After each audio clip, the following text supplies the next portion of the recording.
Hello, and welcome to another episode of Ellroy Reads. The basic principle of Ellroy Reads is that every week I present to you a book that James Ellroy has either recommended to me personally or has mentioned in his many interviews as being influential on him. So, last time I did The Fan Club by Irving Wallace, and we got some wonderful responses there. And this time I am doing Compulsion by Meyer Levin. Now, speaking of James Ellroy, there is a groundbreaking new biography on Ellroy. It's called Love Me, Fierce in Danger. Where is it now?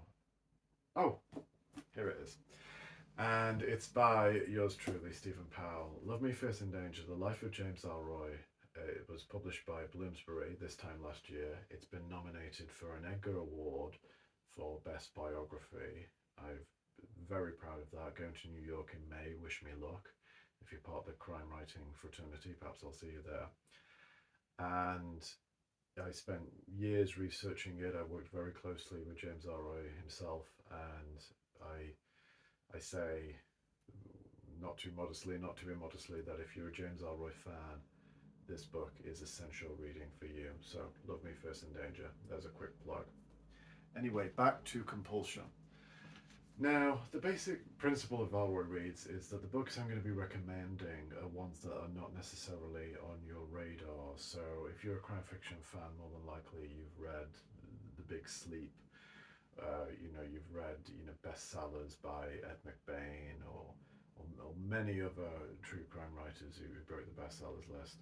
Oddly enough, Compulsion was a bestseller when it was published in 1956.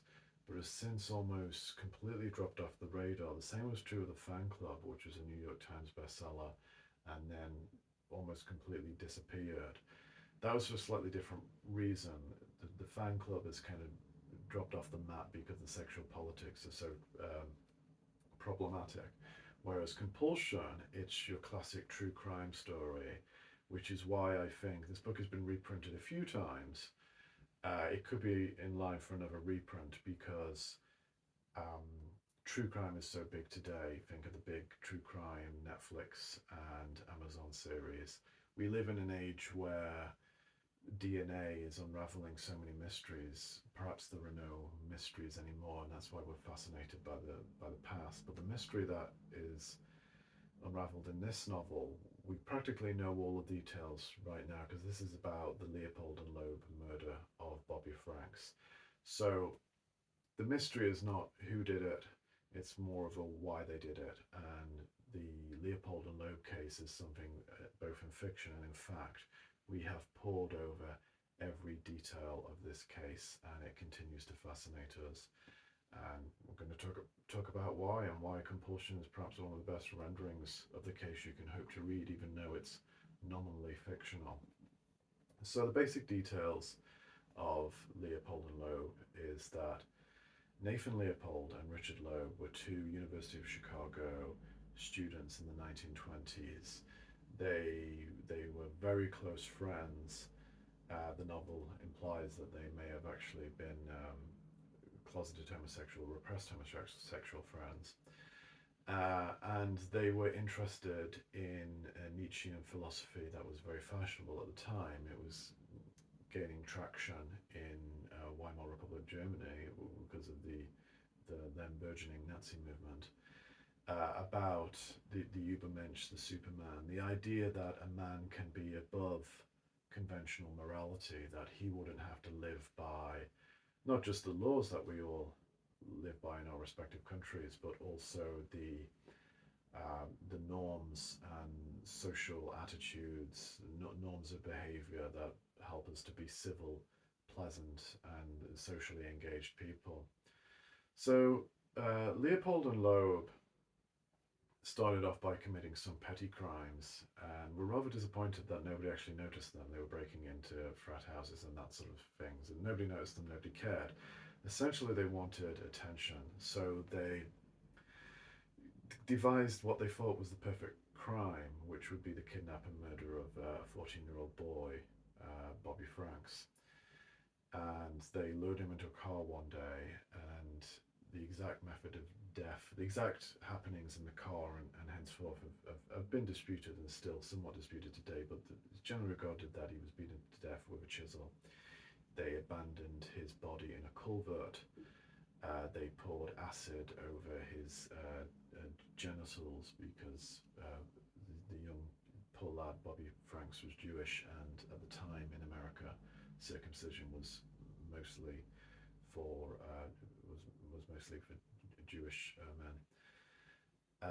So they then wrote a kidnapping ransom letter to the boy's family, but they were caught within a week. So it turns out that they were not um, Übermensch. They were not Superman, or maybe they were, because all of the people they mention, like Napoleon, as potential Übermensch, as they freely admitted, were defeated. they they lost. So in a sense, they weren't really any type of men. In fact, they were still teenagers themselves. They were in their late teens. So they were convicted of murder at trial. They were represented by the great Clarence Darrow, one of the most famous attorneys of all time, who essentially turned the trial on its head and made it a trial about capital punishment and the ethics of capital punishment, still being hotly debated in the US today. And he managed to get the two boys life sentences. It seemed highly unlikely that they would ever get out of prison.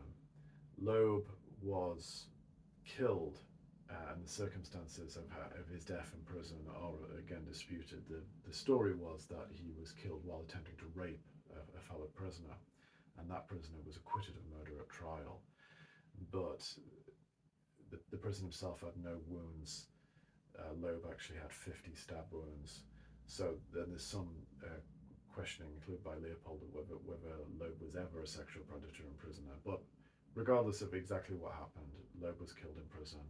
After over 30 years and after being a model prisoner, Leopold was released.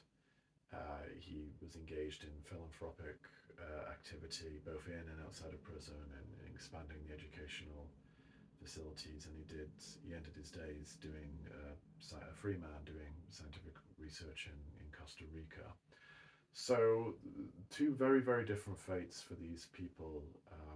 Leopold wanted to repent for his murder and make good. It's impossible really to be forgiven for murder, but he did try to give something back for society, having taken the life of such a young lad who had his entire life ahead of him. So the case gripped America at the time. It was called the crime of the century, and a University of Chicago classmate of Leopold and Loeb's was none other than Meyer Levin. And Meyer Levin had a fascinating life. He was a war correspondent in World War II, and he had a successful career as a novelist. He had some, how should I put this? He was unlucky. Luck is a big part of a writer's life. In some respects, he was unlucky because he spotted the dramatic value of the Anne Frank diaries, and he wrote a play about the diaries. His version of the play wasn't produced. A separate version by other writers was produced, and which became a massive Broadway hit, and certainly expanded on the great influence that the Anne Frank diaries have had. Levin sued for plagiarism, but he didn't win, and that particular case took a lot out of his literary career and really affected his output. But in other respects, he was lucky. Writers do get lucky sometimes. He wrote to Leopold when he was in prison, this was after Loeb's death, and said, I want to write basically a novel on the case, or a book on the case. Will you cooperate? And Leopold said no. He was working on his own memoir, which also became a bestseller. But by the 50s, fascination with this case reinvigorated. It was covered in Confidential magazine. In fact, Loeb himself had been obsessed with the true crime magazines in the 20s. So in a sense, the story is a cautionary tale of what obsession with true crime can do for you. So Levin ploughed on with his book anyway. He turned it into a novel, but it really is a factual reconstruction of the case with name changes. So Leopold and Lowe become Judah Steiner and Artie Strauss, and Clarence Darrow becomes Jonathan Wilk, and there's numerous other name changes. And the novel is narrated by Sid Silver or Sliver. I'm sorry, I can't quite recall. Basically, a character who's very much based on Levin himself. Goes into journalism. You know, has a real journalistic eye, a real eye for detail, knows when a story is unraveling, knows how to be there, knows what lies to tell to get into the scene of the crime, to get the good scoop. So a really canny narrator, but also a poignant one because he's lost out in life because his young love, Ruth, is really romantically obsessed with Steiner. And as you can imagine, he's not a good guy to be obsessed about. He's a psychopathically obsessive guy himself. So that's not going to end happily. And of course, it's a matter of some unhappiness for Steiner. And really, this is a really chunky novel. It's very detailed and it's split into two parts. Part one is the crime of the century, and part two is the trial of the century, where the young men are put on trial and essentially rescued from the gallows. That goes into much morality because obviously the very, very young men, that they still have a life ahead of them, although you know it's not going to be a particularly good life. They're going to be in prison, and the ethics of capital punishment are put on trial. Now, the first half is particularly good because we spend a lot of time in Steiner and Strauss's heads, which can be very uncomfortable. You'll note when I did the fan club in my last video, I said the four men who comprise the fan club who organised the kidnapping and rape of a movie star, we spend a lot of time in their heads. We spend a lot of time in Steiner and Strauss's heads, and that can be very uncomfortable. They are periodically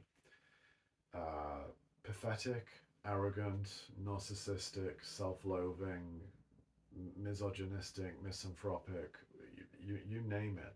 And yet we always, not root for them, that would be taking it way too far, but we always follow them through on where they are in the story. We never lose interest in them. Even if we look at their philosophy and think, oh my gosh, this is so ridiculous. And we know where this philosophy is going because, you know, World War II is only uh, less than 20 years away. The murder took place in May 1924. So it's interesting that Strauss and Steiner are so obsessed with this philosophy that they actually struggle with the kind of day-to-day existence of human, um, of our day-to-day human existence. For instance, our biology and the biology of the sex act and things like that. So I'm just going to read you a short passage on this is basically Steiner when he's thinking about girls and he's thinking about his own sexuality, which is often conflated with his feelings for Artie. He had never allowed himself to develop a crush. The girls in his class were all older than he.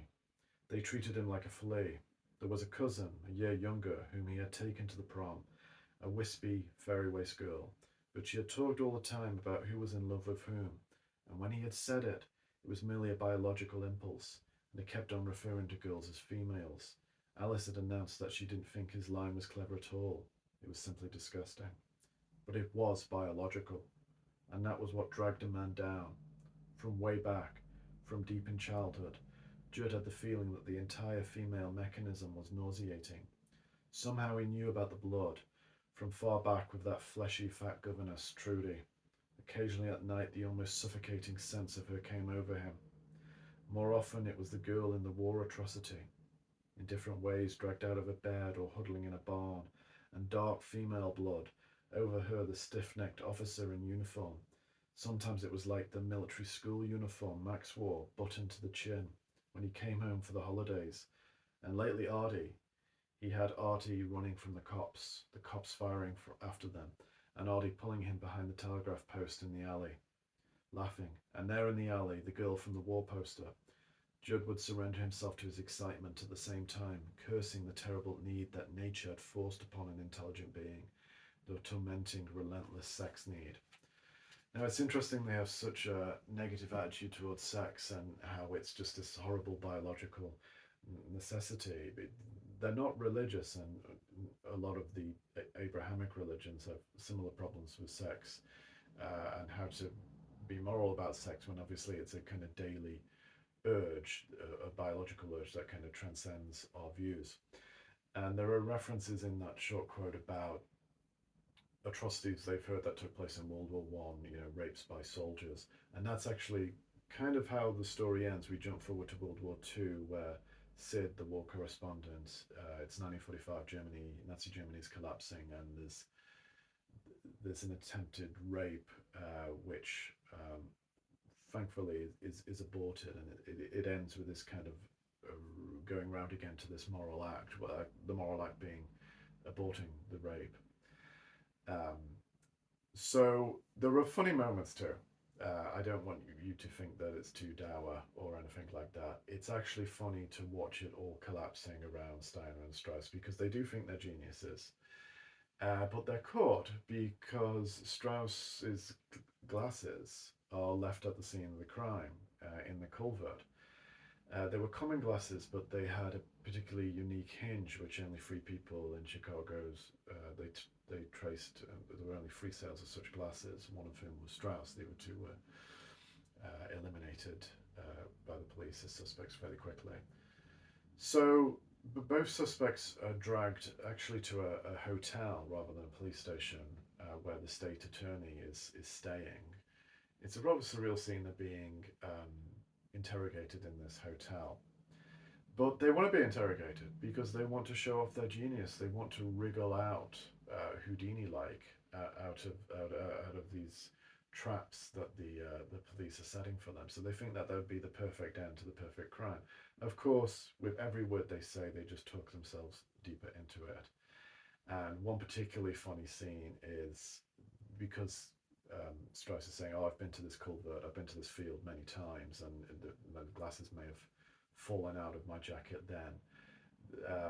I tripped one day, perhaps that was it." The police have him recreate tripping over in a variety of ways, and each time he does, the glasses don't fall.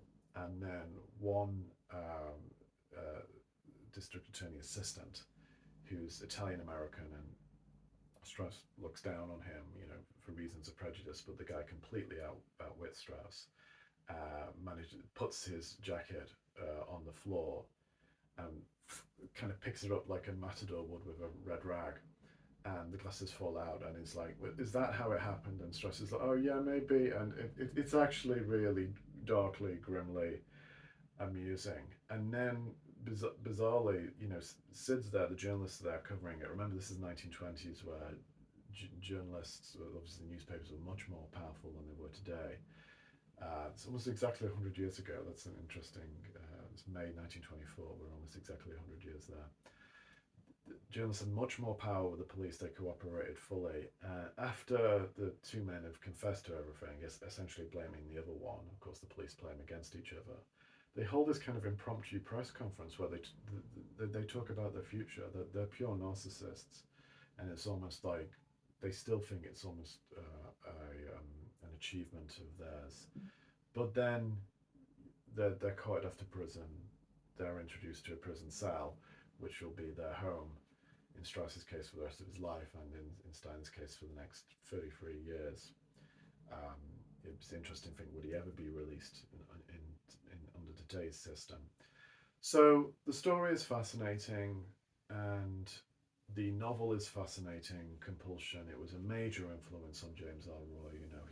One of Ellroy's many strengths is that he can get into the heads of weak and desperate men, their misogyny, their fears, their insecurities, and he can render them into compelling form. And if you ever wonder how he's able to do that, then I think novels like Compulsion are just some of the ways, the novels that inspired him, the stories that inspired him, the stories that still grip and fascinate us today. And Another reason that the book perhaps has disappeared is that a book was published almost exactly 10 years after Compulsion by Truman Capote called In Cold Blood, and that is often taken as the launchpad of the non-fiction novel. Now, Meyer Levin called Compulsion a documentary novel. It's documenting piece by piece the actual case, and it's using name changes. Capote didn't use name changes, but he, in Cold Blood, which I think is obviously a great read, isn't as gripping as this story. Because, well, firstly, let's look at the research techniques. Since its publication, the research techniques have been called into question. Capote didn't take any notes when he was interviewing the two murderers of the Clutter family. He made his notes afterwards from memory. He manipulated them. He lied to them. He spent a lot of time lying, and the non-fiction novel as a form really didn't take off into a kind of mass market uh, genre because they take a long time to do. The level of research is absolutely extraordinary, and of course, Capote's book took a long time, a lot out of him, because he wanted to wait till the execution of the prisoners. He felt that that would be the ending of the book, and of course, the legal system dragged on, and the execution was deferred and deferred, and until they were finally executed, he was really a broken man, and never published. I think there was one essay collection, but he never published another book after that. He never completed Answered Prayers, which was supposed to be his big magnum opus. He descended into alcoholism, and that killed him. Meyer Levin's decline wasn't quite so dramatic, but he also had a decline after Compulsion. He never wrote a book that was nearly as successful. He continued to write quite prolifically. He was industrious, there's no doubt about that, but he never had the same success, and the whole Anne Frank controversy, the battle of the legacy of Anne Frank, took a lot out of him. So, and there were also ethical questions around compulsion, which he freely admitted to in the introduction. He's talking about, why would I want to drag this up again? And he said, because it's important that people know. But Leopold read Compulsion in prison and was absolutely horrified. He said it was a horrible merging of fact and fiction, and he's stripped naked in it. His comments tended to vacillate between it's fiction or it's too uncomfortably close to the truth. He did take legal action to try and stop a film adaptation being made. The film adaptation was made within a few years of publication. 1959, it was released, directed by Richard Fleischer, who's a fairly good, prolific director who's made many good films. And it starred Dean Stockwell and Bradford Dillman as Strauss and Steiner, and Orson Welles as Jonathan Wilk. Apparently, Orson Welles wanted to direct it and was a nightmare on set because he wasn't allowed to direct the film. But Fleischer does a pretty good job. There's a couple. It's a fairly serviceable film. It's good for an afternoon. There's a couple of great shots where, for instance, they're in the hotel room, but the boys are being interrogated, and the glasses, which are a bit cracked, they're a bit broken because they've been knocked around a bit, are on the desk of the state attorney, and we actually see the reflection of all of the characters, the interrogators, the suspects in these broken glasses. The film ends a bit earlier than the novel, and therefore we don't see the story jumping forward to World War II and things like that. So, in summation, Compulsion is an absolutely terrific novel, and you can buy yourself a copy. It's going very cheap on the internet these days because it's out of print. Ellroy wrote a introduction to a 1990 reprint of the novel, which is the one I'm holding here. Perhaps treat yourself to that one. It's very good. That also includes Meyer Levin's introduction. And if you'd also like to treat yourself to a copy of Love Me First in Danger, The Life of James Ellroy, I think you will enjoy this Edgar-nominated book. Well, let's hope it might actually, by May, the centenary of the Leopold and Loeb murder. It's also when the Edgars are being held in New York. I'll be there, and let's hope that this is an Edgar-winning biography. So buy it. And Thank you for joining me on Ellroy Reads. If you have any suggestions of kind of Ellroy related books or Ellroy inspired books you'd like me to cover, just leave them in the comments or drop me a line. I'm on Twitter or X at Ellroy Reader. You can find me on my website, Venetian Vase. I'm all over the internet. I'm easy to find. I hide in plain sight. So I will see you next time. Goodbye.